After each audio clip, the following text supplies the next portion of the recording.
causal de la tuberculosis urogenital,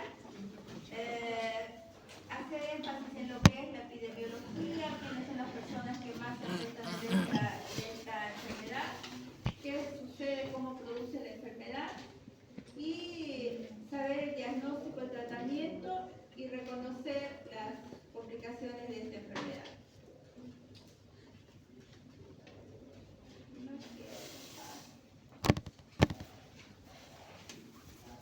Para que exista una tuberculosis urogenital, definitivamente tiene que haber habido un foco de infección primaria, y generalmente el foco de infección primaria es siempre una tuberculosis pulmonar. Esta tuberculosis pulmonar, el paciente ha podido pasar desapercibido, no haber recibido un tratamiento, y el virus puede quedar en una forma atenuada, latente, y cuando las defensas bajan, en situaciones de inmunodepresión, puede aparecer la tuberculosis y afectar al sistema urogenital. No hay directamente un foco que el paciente empiece con una tuberculosis genital y no haya tenido una tuberculosis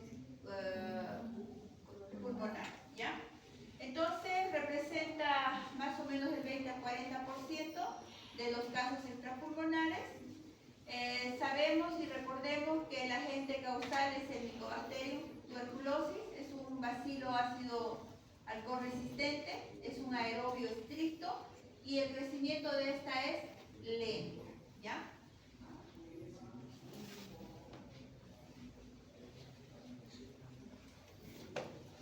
Entonces, la mayor frecuencia, ¿quiénes son más afectados? Son los varones de edad entre 20 y 50 años.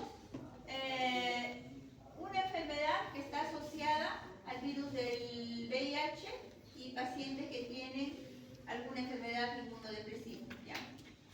Después, lo que vamos a ver en esta patología, que tiene factores de riesgo, que estas podrían ser las preguntas de examen, como el VIH, la diabetes mellitus, desnutrición, enfermedad renal crónica y uso de inmunosupresores. ¿Quiénes son los que usan inmunosupresores? Pacientes, por ejemplo, que están realizando terapia, trasplantados renales, trasplantados cardíacos, que ellos tienen que utilizar corticoides de larga data para que el órgano no sea rechazado, ¿ya? Entonces son estos pacientes que pueden ser propensos a la tuberculosis. Y cuando hacíamos referencia o recordemos a la tuberculosis, generalmente eran pacientes que la asociaban con una otra enfermedad, que es la desnutrición, que había poca ingesta calórica, pacientes que no tenían recursos económicos adecuados, vivían en hacinamiento y evidentemente no comían bien. Y ahora esta enfermedad puede estar retornando o es frecuente porque se han dado cuenta que las personas que realizan un trabajo, por ejemplo los albañiles, pintores, las constructoras, ¿qué hacen? Los pacientes no comen y sustituyen el alimento con la goma. Los pacientes están en mal estado, son caquéticos, flacos, por la poca ingesta calórica, no se alimentan bien. Ellos creen que evidentemente la coca les quita el apetito y aparte de eso la coca siempre la están mezclando con bicarbonato, con alcohol, entonces son pacientes que no se alimentan y podrían ser propensos a tener una tuberculosis pulmonar y por ende tuberculosis extrapulmonar sería la urogenital. ¿Cómo empieza la enfermedad? A diferencia de otras patologías, la transmisión es por vía hematógena y esta va a ir en forma descendente, que quiere decir que primero va a comprometer la parte del riñón y la orina infectada va a ir, la orina infectada va descendiendo, va a afectar el uréter, va a afectar la vejiga, puede afectar los genitales, puede por el conducto eyaculador puede entrarse al epidemio. Entonces, a diferencia de otras, esta va a empezar en el riñón. ¿Qué es lo que pasa en el riñón y cuál es la primera parte comprometida del riñón? La corteza renal. Después va a ir a comprometer lo que es la médula, donde va a formar una corteza granuloma, va a haber una necrosis gaseosa, que es la característica de esta enfermedad, y posteriormente a producir focos de fibrosis. En el riñón lo que se ve son la formación de cavidades, hay destrucción del parénquima renal, calcificaciones y existe una autonefrectomía. Y acá hay un signo clásico que quiere decir el riñón mástico. Anótelo, riñón mástico. El riñón de por sí empieza a dejar de funcionar. El riñón lo que va a hacer es producirse una exclusión renal. Esa función deja de funcionar totalmente. Y aquí, en la siguiente imagen, que es una... ¿Se marca, no? ¿Se ve el marcador? Sí. Entonces, lo que estamos viendo aquí, este es un riñón macroscópico, donde estamos viendo las cavidades de la tuberculosis. Hay necrosis gaseosa, que son estas imágenes, y destrucción del parénquima renal. Esto ya es un riñón ya preparado, que está con formol. Hay una calcificación difusa de la parte del riñón. Un riñón es más pequeño y ya este riñón prácticamente no funciona. Y la parte de la histología, que es lo que llama la atención, la necrosis gaseosa, que es un signo histológico, y hay las células gigantes de Langerhans. Esas son la característica histopatológica. Y si yo tuviera que hacer, por ejemplo, una ecografía, es muy difícil que yo con una ecografía, por más que tenga mucha destreza, que podría dar un diagnóstico tomográfico, ecográfico de una tuberculosis. Si yo voy a ver esta imagen que está allá, ¿ya? Yo la podría hasta confundir con un quiste, una poliquistosis, podría confundirlo con una masa, podría confundirlo con una hidronefrosis, pero estoy viendo una alteración que ecográficamente no es el diagnóstico que yo tengo que hacer. Evidentemente, si yo haría esta ecografía, yo voy a poner hidronefrosis, si me está comprometiendo la parte de la pelvis renal y veo ahí la dilatación, podré poner un TU renal, masa renal, pero existe después de la ecografía, una tomografía, que ahí sí, si es con contraste, el diagnóstico va a ser más certero, ¿ya? Y en la urografía excretora, antiguamente era un método de elección y se ha dejado de hacer porque el estudio duraba mucho más tiempo, que era un urograma excretor, era un estudio radiográfico donde se colocaba un contraste por la vena y tenían que tomar una placa simple. A los 5 minutos el paciente lo volvían a irradiar, a los 10 minutos volvían a irradiarlo, a los 15 minutos volvían a hacer, a los 45 volvían a tomar para ver cómo el contraste iba avanzando. Y ustedes están viendo en este urograma excretor que hay un signo patognómico, que ese sería un uréter en forma de rosario. Entonces, cuando había indicios o se sospechaba que el paciente tenía antes una tuberculosis urogenital, hacíamos un urograma excretor y confirmábamos nuestro diagnóstico porque había un uréter en forma de rosario.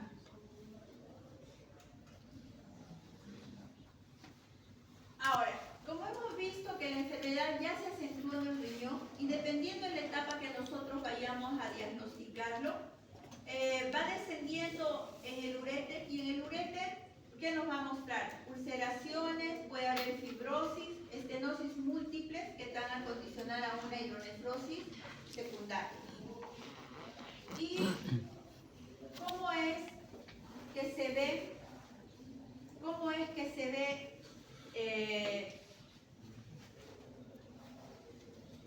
¿Cómo es que se ve? Este es un uréter, ¿ya? Se está viendo nítidamente las estenosis, hay una disminución, y aquí están viendo como un rosario, ¿no? Hay disminución de la luz del uréter, hay un engrosamiento de la pared del uréter, y dentro del uréter, en el urotelio, presentan unas úlceras tuberculosas.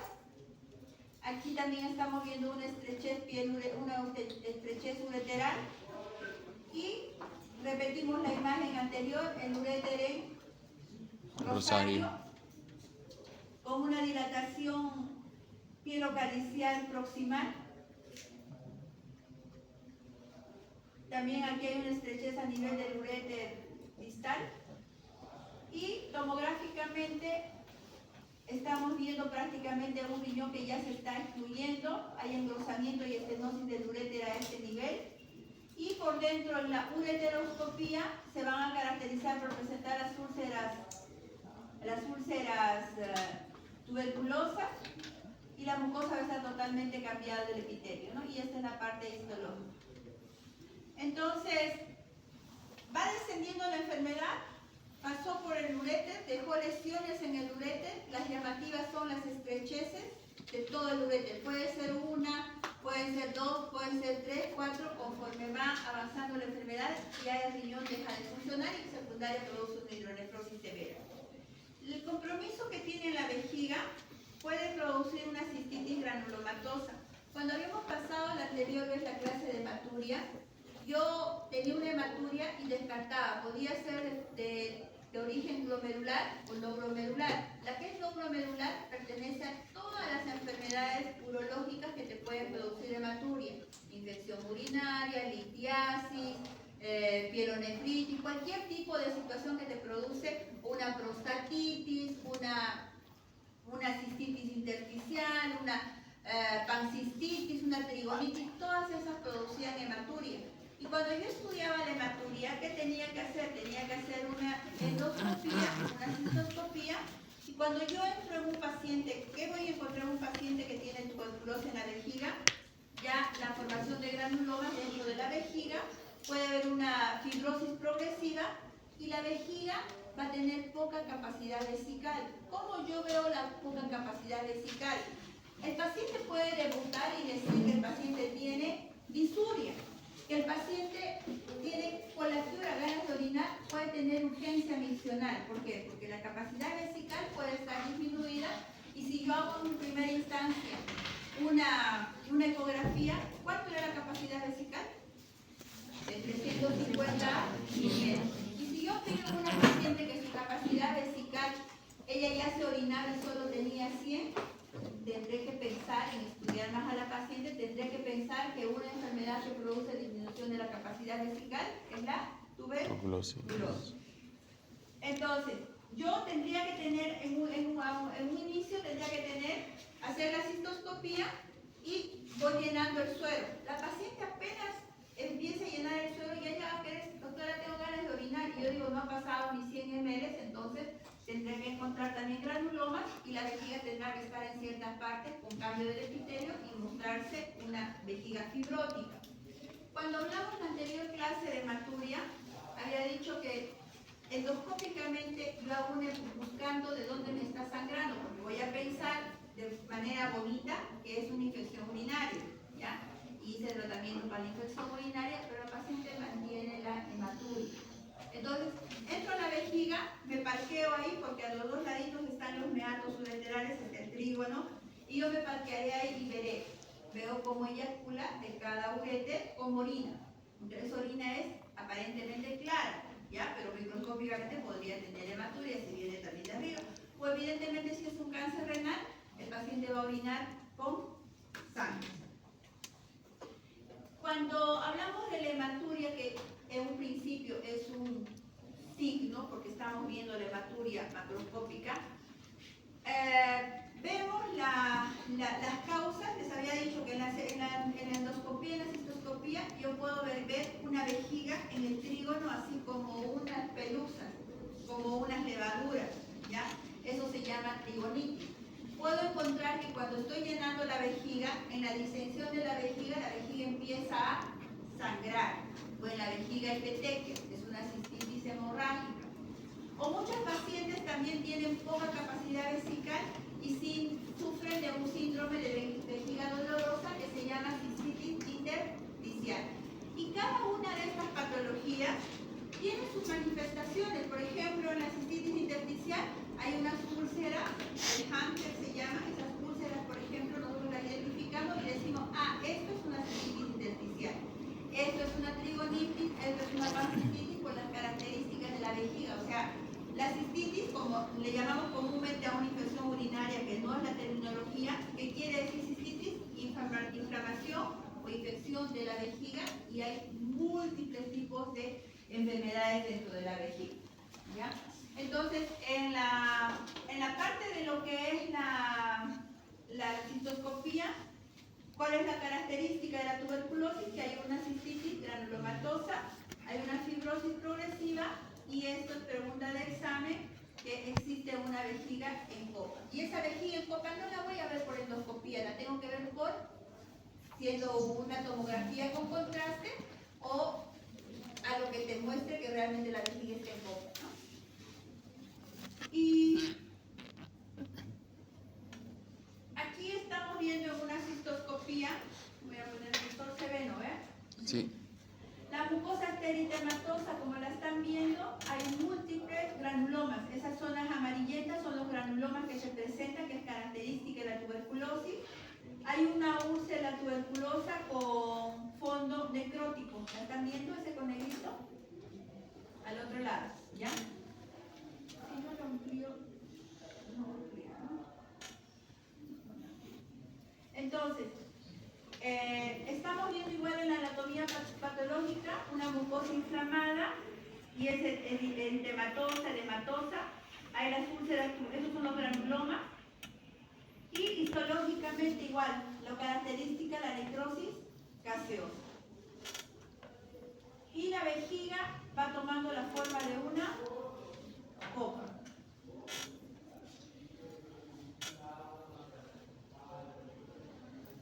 ¿Qué pueden presentar los pacientes?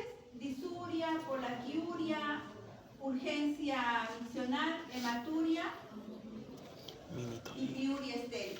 Hasta aquí, sin que el paciente tenga piuria, ¿qué sospecharían si les dicen todo eso? ¿Solo una infección? Urinaria. ¿No? Pero si yo veo en la infección urinaria, cuando recuerdan que yo les dije, ustedes van a ver exámenes de orina que el paciente tiene, por ejemplo, 100 leucocitos por campo, pero no tiene ni una bacteria. Entonces, eso es un indicio de que ese paciente puede tener tuberculosis. ¿Por qué? Porque este micobacterium, esta bacteria, ¿qué es lo que hace? Se comporta de esa manera. Han visto que es ácido resistente y todo lo demás. Entonces, su comportamiento es así. Hay los leucocitos en abundante cantidad, pero no hay bacterias. Entonces, eso es ilógico. Esa situación de ilógico te hace sospechar de una tuberculosis. Que esas son preguntas de todo el tiempo, de revalida, de examen de residencia, de todo. Entonces, disuria, polaquiuria, urgencia, hematuria, dolor lumbar y fiebre, ¿qué es? Tuberculosis. No. Disuria, polaquiuria, urgencia urinaria, hematuria, dolor lumbar y fiebre, ¿qué es? Infección urinaria alta. Pielonefritis. Pielonefritis. Pero si ya el paciente tiene una pérdida de peso y tiene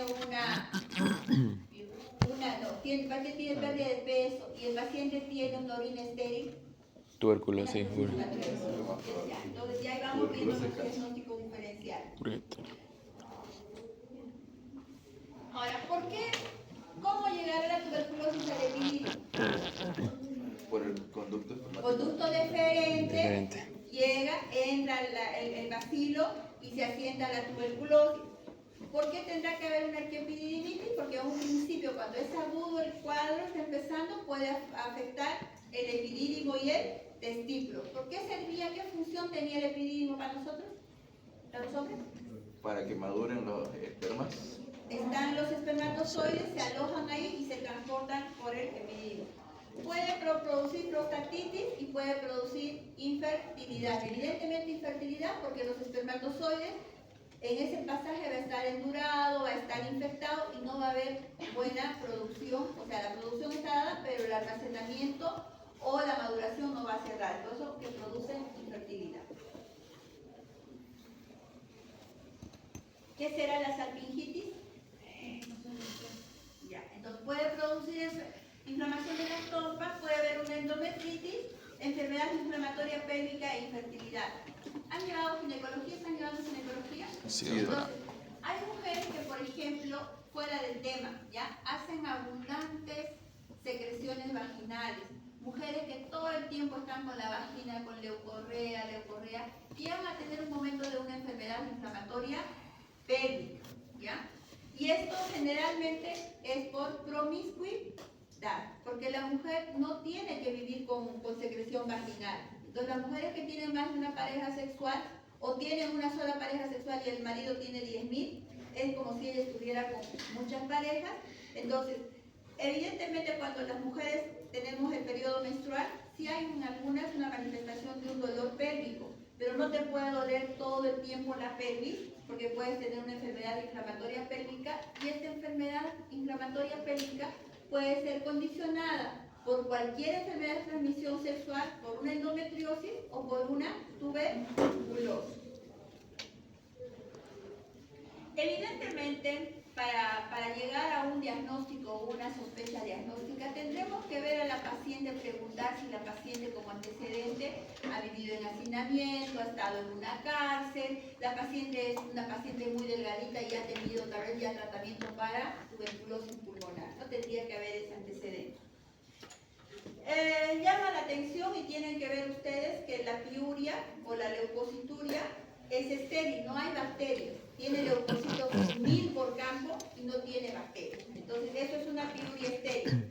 Es un hallazgo clásico. También puede haber hematuria macroscópica y proteinuria leve. Entonces, también las pacientes en pacientes con hematuria, un diagnóstico diferencial o una sospecha con los antecedentes que he dicho podría ser una tuberculosis.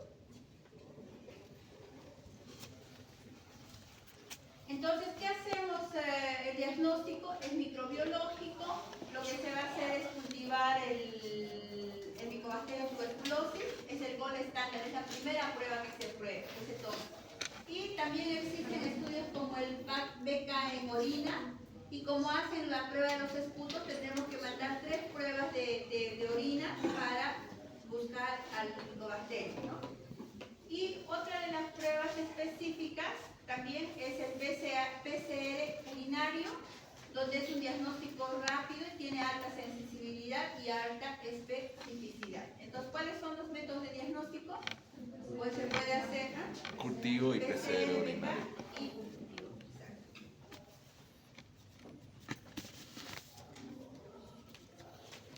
En la ecografía nos serviría, vemos hidronefrosis, pero hidronefrosis, ustedes hasta aquí, cuando vean una hidronefrosis van a pensar en 10.000 cosas y lo último que tendrían que pensar hasta antes de hoy sería una tuberculosis. Porque la hidronefrosis primero, en ecografía solo ven el riñón, porque en ecografía no lo van a ver al ureter. Ya pueden ver la pelvis, tal vez si hay mucha dilatación. ¿Y qué es lo que piden cuando ven una hidronefrosis? Una tomografía. En la tomografía, ahí sí no se les va a escapar una piedra, porque sí o sí la piedra la van a encontrar, sea de ácido úrico, sea de calcio. Entonces la van a ver, si no ven la piedra, ¿cuál sería su sospecha? Estenosis. Y las hidronefrosis pueden ser extrínsecas o Intrínsecas. ¿Qué quiere decir intrínseca? Una estenosis, un tumor dentro del, un tumor, una piedra, quiere decir intrínseca, algo de dentro que está tapándome el riñón. Y extrínseca, por ejemplo, una hidronefrosis fisiológica. El embarazo, el feto con primeros uréteres es algo por fuera. Cualquier situación, por ejemplo, un cáncer de estómago, un cáncer de colon puede producir una hidronefrosis de tipo extrínseca porque te va a dilatar el riñón, algo por fuera que está comprimiendo a los ureteres, ¿ya?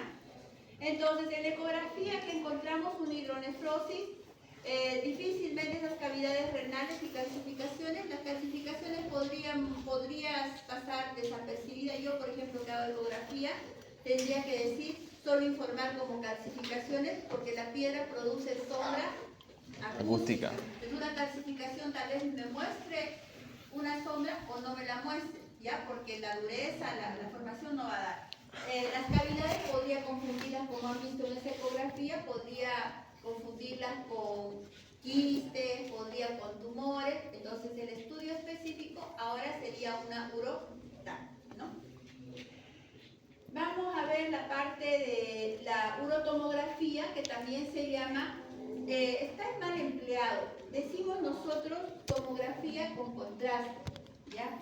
Pero el término, cuando hablamos de uroTAC, la uroTAC siempre es con contraste, pero no se están familiarizando mucho con el término. A veces uno le pone uroTAC y le llama el técnico, doctora, ¿con contraste o sin contraste?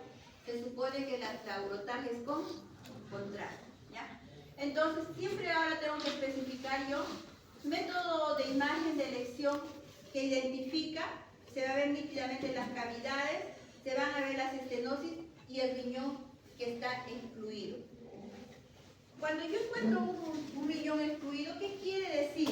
Colocaron el contraste en vena, meten al paciente a la tomografía, ya no se tiene que esperar como se hacía en el programa Expresor 30, 20, todo el año que la causaba y el tiempo para el estudio. Entonces yo veo que el contraste está en el riñón y no bajó en ningún momento a la vejiga.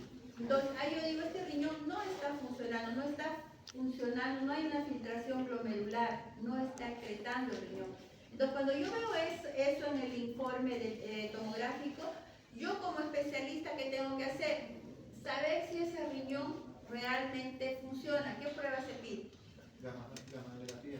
Ya, pedimos una gamografía renal o una centellografía renal. Entonces, ¿qué hacen con esta prueba? ¿Qué quiere decir? Es una prueba de alta especificidad donde te dice cada riñón cuánto funciona. Porque nosotros sabemos que la función renal es de 1 o 1.2 y la mide la creatinina. Pero esta no es específica porque es una función global.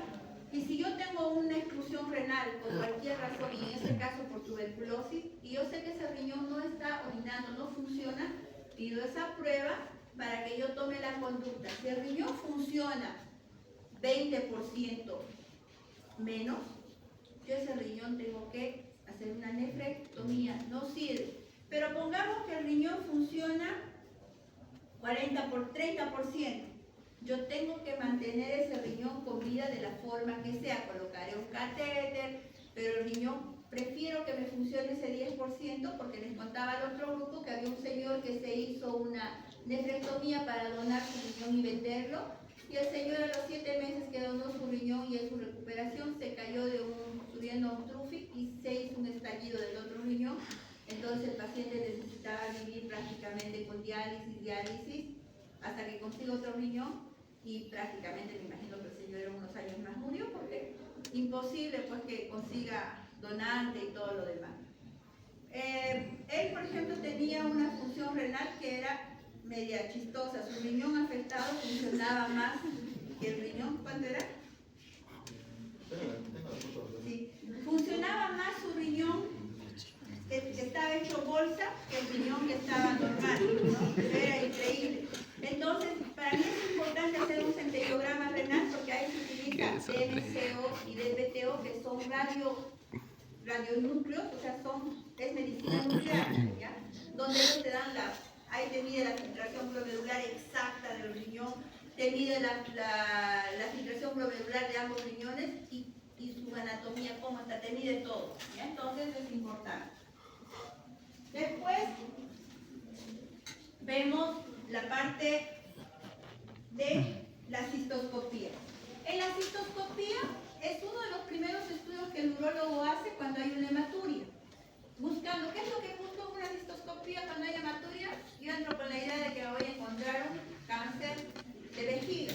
¿Qué puedo encontrar? Todo lo que les he mencionado, los tipos de cistitis, y en este caso hay características, voy a encontrar la tuberculosis, las úlceras, ahí es inflamación, esos granulomas que hemos visto en las otras imágenes, los podemos encontrar por cistoscopía, y hay una disminución de la capacidad vesical. Entonces, si yo veo una lesión en la cistoscopía, si yo voy a ver la lesión que yo encuentre, ¿ya? A veces es, como vimos en la anterior clase de hematuria, como una pelucita, ¿vieron? ¿No? Un tumor. Yo esa lesión la tengo que biopsiar. Y si yo veo el granuloma, evidentemente en el granuloma me va a salir la necrosis gaseosa, me va a salir la tuberculosis en la biopsia. ¿Qué diagnósticos diferenciales tenemos? Con la infección urinaria a repetición o recurrente, con la litiasis urinaria, la pielonefritis crónica, con un carcinoma ureterial y con cistitis intersticial. En la cistitis intersticial es bien característica esta patología. La paciente es un tipo de enfermedad que padecen las personas que a veces tienen colon irritable, confunden también toda esa sintomatología. Esta enfermedad de cistitis intersticial se llama síndrome de vejiga dolorosa. Y existen, por ejemplo, en Estados Unidos, hospitales enteros de cistitis intersticial. O sea, un hospital solo que se abarca hacer el tratamiento, las cistoscopías, la terapia, porque estos pacientes, yo tengo ahora 3 pacientes tratando de toda la vida, que hagas lo que hagas, haces ampliación vesical, porque también estos pacientes van disminuyendo la capacidad vesical, tienen unas úlceras características de esta enfermedad, vos le empiezas a llenar con fisiológico y el paciente empieza a sangrar la vejiga, es una situación fatal. Hacemos uso de ácido hialurónico, instilaciones de ácido hialurónico, primero del MCO, es bien complicado. Entonces, pero confundirla a un principio tal vez con una tuberculosis sí, por la disminución de la capacidad vesical, que es parecido. Entonces, el tratamiento médico, ustedes que ya han llevado la parte de neumología, el tratamiento de la tuberculosis son 4 drogas que se utilizan. Estamos viendo la isoniazida que está con H, ¿ya? Que es el inglés, la rifampicina, la isoniazida, rifampicina, la piracinamida y el Etambutol. Entonces, estas dosis, este cuádruple esquema lo dan durante 2 meses, los 4 fármacos. Y luego durante 4 meses el paciente solo va a tomar la isoniazida y la Muy pequeña de todo. y habían preguntado en los exámenes que incluso había como una pseudohematuria por fármaco de la rifampicina. Entonces, yo como uróloga, yo les mentiría y le diría, yo hago el tratamiento de una tuberculosis. Si yo encuentro una tuberculosis urogenital, yo haré los controles ecográficos, haré las tomografías y el tratamiento farmacológico lo realiza, ¿qué especialista? Infectología. Infectología. No, porque neumología, y evidentemente yo lo mandaré a un programa. Y el programa de la tuberculosis se hace cargo tanto de la tuberculosis respiratoria como la tuberculosis urogenital. Yo no hago el tratamiento, es un programa, como el VIH Mira, es un programa, porque los medicamentos son gratuitos. Si yo encuentro la tuberculosis y un riñón que está excluido, que no funciona, tendré que hacer una nefrectomía. La nefrectomía puede ser robótica, la nefrectomía puede ser laparoscópica o abierta. Si yo veo que solo hay un compromiso de la unión pielo-ureteral o del uréter, haré una pieloplastia. Cortaré ese espacio y uniré, ¿ya? Si yo encuentro que está a nivel de la unión pielo-ureteral, ¿qué es lo que haré? Sacaré esa porción de pelvis y implantaré el uréter directamente en el riñón. Si yo veo que el uréter está todo lleno está rosariado, puedo hacer una nefrostomía. ¿Qué quiere decir nefrostomía? Como la colostomía, directamente una sonda para que por el riñón vaya orinando y ya no funcione el uréter. O podría ser una ampliación vesical si ha comprometido la tuberculosis a la vejiga. ¿Qué es una ampliación vesical? En la ampliación vesical se utiliza hilio y se fabrica una neovejiga, ¿ya? Y las neovejigas a veces en los cánceres también se utiliza. ¿Qué hacemos? Formamos una bolsa de una vejiga de intestino. Entonces, al hacer una neovejiga es complicado porque ustedes saben que el intestino va a producir mocos. Tiene ácido. Entonces, esa orina todo el tiempo va a ser infectada, pero los pacientes se manejan de esa manera. Después tenemos ¿a qué conduce la tuberculosis urogenital? Puede haber insuficiencia renal, puede haber una hipertensión arterial secundaria. ¿Por qué hipertensión, chicos? Hipertensión de la...